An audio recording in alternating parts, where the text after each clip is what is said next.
wonder if you could tell me a little bit about the EMP Records thing that you've set up. Technically it's called EMP Label Group. Okay. And I say that because I think there might already be another EMP Records, even though I don't know if they've done much. But you know, it's funny. It's 2 years ago when me and Frank Bello did our Altitudes and Attitude record that we put out through his label, through Megaforce Records, that Anthrax is signed to.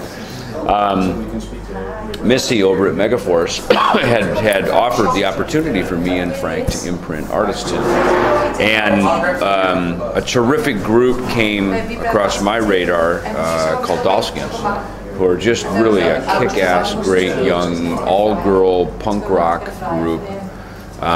Who are really, I mean, they're the real deal. They're I always say they're not a teenage novelty act. They're the real deal. I mean, they are really steeped into old school punk, and they write terrific, melodic, hooky, catchy songs. And that, to me, great songs. They look great. They play great, and they're the real deal. It's awesome. So I really, you know, I stepped out and I took took a chance on them, and so as a result, I formed the EMP Label Group, and I called it that because I'm probably going to have some subsidiaries under it, and I'm also going to have a handful of different distributors around. Continue to have an input too. Yeah, exactly. So it allows me to have a bunch of different distributors around the world, and in this case, Cargo Records in the UK and Europe is overseeing this first release for them, who again I think are a great label with great punk rock heritage and really get it. So yeah, that's it.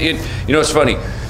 You know, necessity is the mother of invention. And since I needed to create a shelf for this, it created the opportunity for me to do EMP Label Group. Of course, you've got a new Megadeth album coming out in January. Yeah. Will you be trying out any new material on the tour? Or?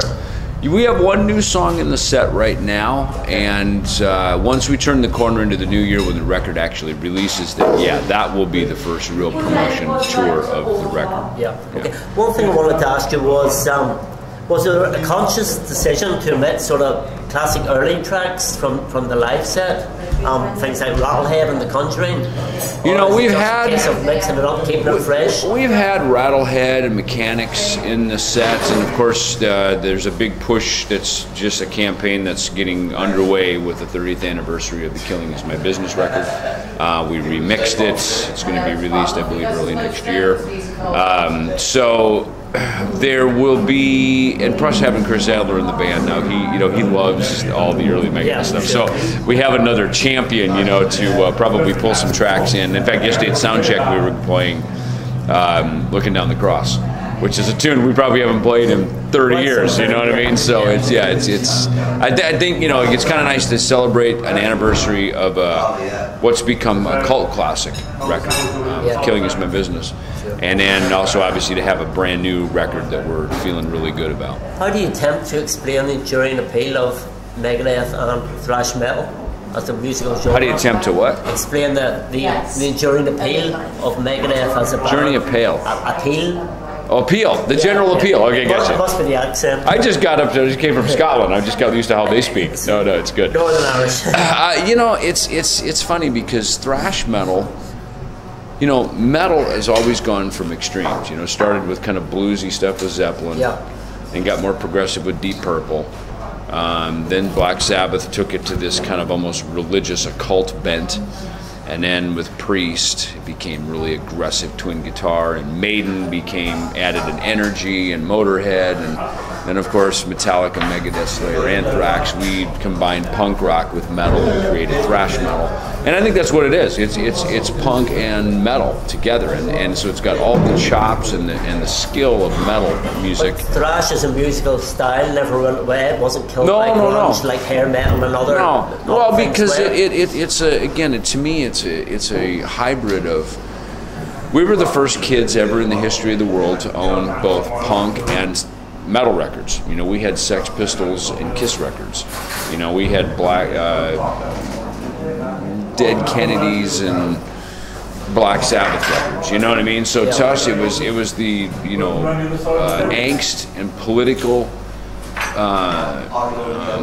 outcry from punk mixed with the musical abilities of metal.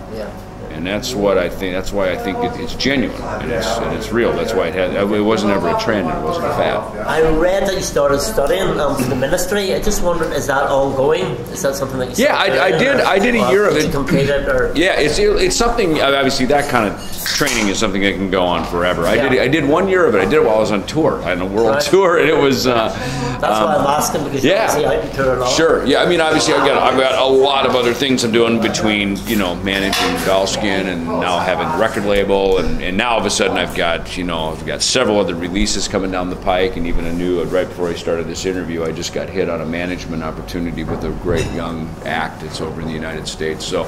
The seminary thing is great, and I've done it. It's funny, actually.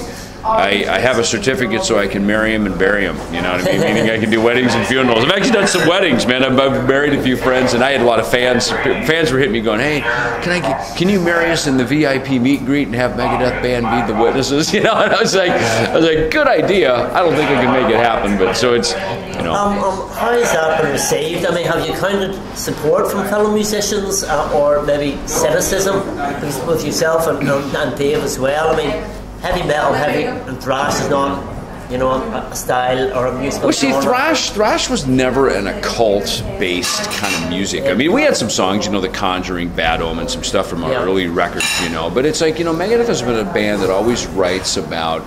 Our music is almost like soundtrack music. We take a concept and we flush out a storyline from it, even looking down the cross is essentially from hanging on the cross, looking down the cross. It's not a sacrilegious. We've not had sacrilegious music, whereas a lot of people back in the early '80s, and I think with Ronnie Dio and Sabbath, like, those lyrics scared people, and it was part of what we loved about it. It scared us, so we were like, wow, let's so we dove into it. But we have never encouraged anyone to delve into the occult or any of that kind of stuff. I mean, we've never really had a position on it, but for me with the ministry thing, it's. I've also seen a great opportunity to sort of reach out and kind of be a voice to help a lot. There's a lot of broken, hurt people in the world, and a lot of broken, hurt people get into rock and roll because they think, well, no one else understands me anywhere else, at least in rock and roll.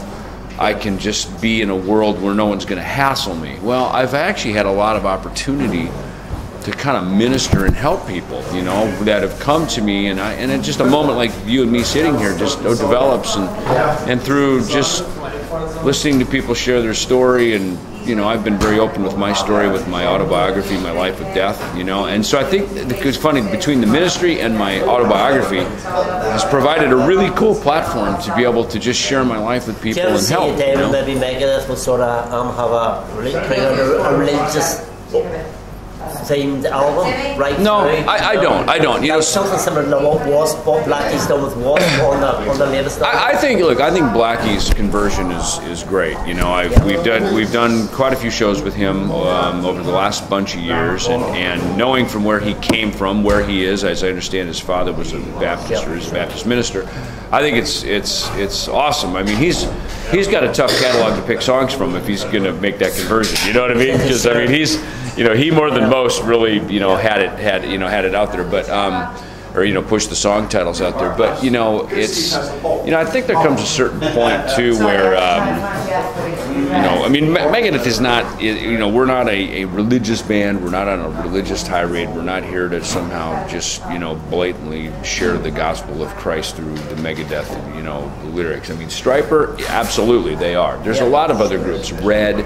There's a bunch of other groups that are, they're very much like, look, we're a Christian band. This is what our mission is. Megadeth. That's not what it is with Megadeth. So inside this group, you can have whatever personal beliefs you may want, and it was kind of interesting that with Dave and I, that this whole sort of faith-based thing sort of rose up to the top. Do you feel that that was paramount and you reconnect them? It was. Let's be honest. You did have an acrimonious split. Sure. Yeah. It was a huge common ground for us to come back together on, for sure. I mean, big time. And which I think, So look, even if you're not a religious person, and even if you have an antagonism toward a Christian belief, at least you can acknowledge that that was a platform for Dave and I to find common ground to become Megadeth together again, you know. So I mean, that right there, I think, is, if nothing else, is a good testimony that it works if you work it. How do you feel being associated with so many iconic songs? I mean, is that must bring a huge weight of expectation with every subsequent album release? You know? Yeah, you know, it's, you know, the pressure of the legacy. You know, Megadeth is one of these bands. When I met Dave, and again, just keep in mind at the time he was fresh out of Metallica, most people would never have survived that transition into a new band, ever. You know, most people just, that would be it. They'd never heard from him again, that's it.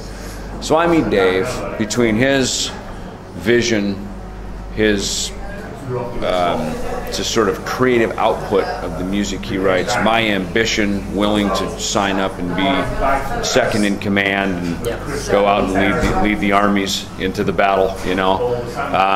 You know, that became a really good synergy for me and Dave, you know, and I could tell in that room, in that moment, when we were in that room together, like, this is going to do something. This is really going to go somewhere. And it was an interesting feeling. Because I still have it when I'm in it. You know, I still have it, and it's cool because it's like it's bigger than us, you know. And I've especially now, we were in Russia doing a press conference, and I'm sitting here looking around, just going, man, you know, Megadeth is bigger than any one of us or all four of us. We could all leave the earth tomorrow. Megadeth will carry on. The brand, the name, the logo, the T-shirts, the music. It's something that is And it's funny because now we're seeing what I felt in the room in June 1983. I mean, here it is. Here's the visual, tangible evidence. What about them bringing the two new guys in to your long-standing partnership? I mean, was that difficult in terms of songwriting? You know, Dave and I have been doing that since day one. It seems like, you know, it was very quickly a couple guys that Dave was working with, and even my buddy Greg, who encouraged me and Greg to go meet Dave. You know, very quickly they all ended up kind of falling away, and it was just me and Dave. And you know, that was a life, especially in those days, the difficulties, the struggle, the hunger, the being broke. I mean, you really had to be all in, you know, and be really willing to take some punches and suffer some pain. I mean, those were not easy days to just become flat out broke and homeless, knowing that we're part of something that's it's taking us on a journey. You know, it's not our journey. It's sort of like it's taking. How do you view your musical legacy, looking back, not just with Megadeth, but involved in other projects? Well, you know what? I like it because, you know, first of all, I've always been, since I was a kid, you know, on the school bus in little rural Minnesota, and I heard rock and roll on the radio for the first time. Man, it spoke to me like that. And that became my life pursuit, you know, and still is. I mean, why in the hell on my birthday would I be sitting over in the middle of England, you know, not be home with my family and, you know, blah, blah, blah. I mean, I'm still on the pursuit. I mean, this is it. And, you know, and it's funny that, you know, at 51 years age today, I feel the same I did when I was 10 and I heard rock and roll on the radio. I mean, you know, the same thing to get me up, get me on the bus. I did an interview there a couple of days ago with Ian Hill from Judas Priest. And I said, you know, are you going to retire? He stopped and said, no, we still enjoy it as much as we did back then. Totally, yeah. So when you speak of musical legacy, these are all just part of that thing that leads you. It doesn't drive you, it leads you.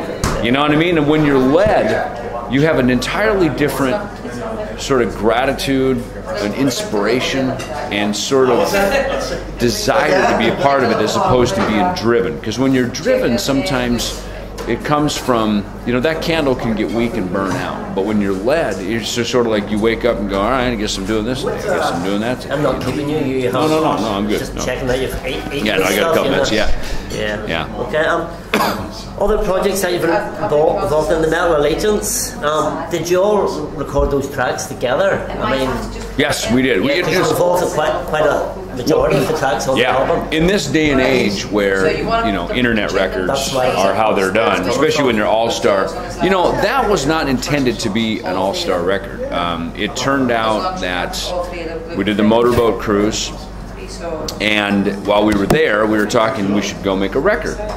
And so Mike Portney said, just come to my house in December and let's get started. We can write it there, we can at least demo it. So it was me and Alex and Mike, and then our co-founder, Mark Mengi. And so we started writing.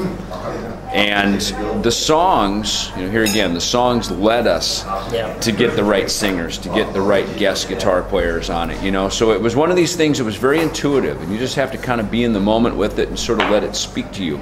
And as a result, we ended up making a record that was far exceeded what we had probably thought we were going to do. Because initially we were going, well, we're just going to do some covers.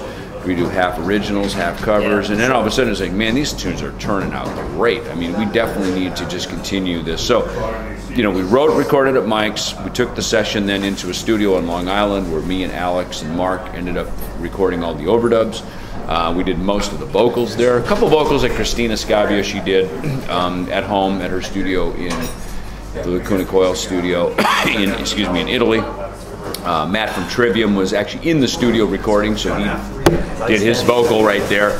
So there was a couple of those situations, but for the most part, man, we did it together in a room as a band. What about F5? Is that a band that you might revisit in the future? I think so, yeah. I just discovered them about a week ago. Oh, really? Yeah. We've written some recent songs, actually. We've written some songs over the last, 3 or 4 years. It popped in this track, Sleeping Giants. It popped up. And so we've got, I just put them up on Reverb Nation and up on SoundCloud, so we would have them. And that band was always a labor of love for me, and we play really, really well together. And we just make great music together. So for me, anytime I find a group that makes great music together, man, that is always worth Jimmy DeGrasse pursuing. There. Oh, yeah. Yeah, I would say that connection between the bassist and the drummer is... Again, Jimmy's just a great dude. He's he's a guy who's had a lot of experience. I appreciated when he came into Megadeth because, initially I fought him coming in because I didn't want to see the Rust in Peace lineup disintegrate. But then there just came this day on the tour in 1998 where we had to make a change, and Dave had been friends with Jimmy, so we brought Jimmy in, and then he and I became friends, and we had a good musical, good musical partnership together. I'm actually running a little bit over, so I'll maybe finish with one. I'm sure you've done many interviews over the years, but who would you actually like to sit down and interview yourself? Not necessarily a musician, maybe a personal hero or somebody that's inspired you. All my personal heroes are musicians. Right. Give me one there. You know what? Geezer Butler. Right. Yeah, and I'm friends with Geezer, and we toured together and stuff. But we keep things very kind of just friendly. We don't really go into musical stuff. When you open someone up musically, you go into a whole other part of their lives, and not so much as a bass player, but as a lyricist. Yeah. Because he wrote all those just killer lyrics for Sabbath back in the day.